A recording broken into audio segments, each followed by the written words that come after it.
Hello guys, আজকে আমার video বানানোর মানেটা হলো আমি মোবাইল দেখতেছিলাম, হঠাৎ জুবিনদার একটা সামনে আমার একটা নিউজ আসলো। নিউজটা দেখে আমি হতভম্ব হয়ে গেছি। তোমাদেরকে বইলা বোঝাতে পারবো না আমি কীরকম হয়ে গেছি। জুবিনদার গান আমরা এই ছোটো ছোটোদের দেখে আমরা জুবিনদার গান শুনে শুনে আমরা বড় হয়েছি। আজকে জুবিনদার সিঙ্গাপুরে শেষ নিঃশ্বাস ত্যাগ করলো।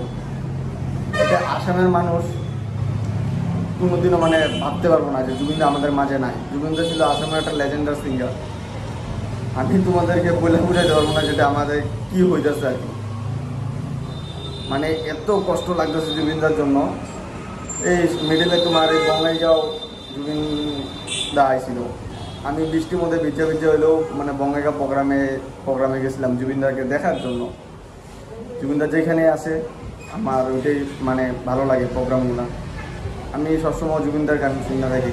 আমার SMS গান এমনি খুব ভালো লাগে। কিন্তু এই আসামে যে জুবিনদা আজকাল নাই, এই আসামের মানুষ এখন কী হবো। আসাম বলতে না, তোমাদের অল ইন্ডিয়ায় জুবিনদা একটা হলো লেজেন্ডার সিঙ্গার ছিল। জুবিনদা নাই এখন আসামের মানুষ আধা এমনিতেই মরে যাবো। বহুত মানুষ এমন এরকম জায়গায় আছে জুবিনদার জন্য একদম কাঁদতেছে পুরা।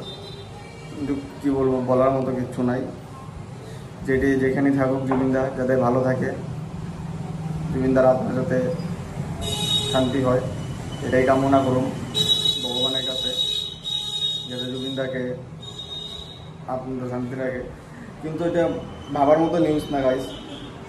তোমরা বিশ্বাসই করবো না যে জুবিনদার আমাদের মাঝে, আসামের মধ্যে, আমাদের বুকে নাই। আর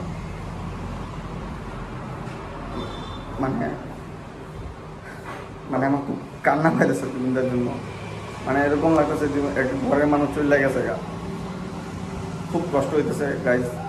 কী করুন, কিছু করার নাই। জুবিনদা যেখানে থাকুক ভালো থাকুক, যাতে ভগবান তাকে ভালো রাখে, যেখানে থাকুক। খুব কষ্ট হইতেছে।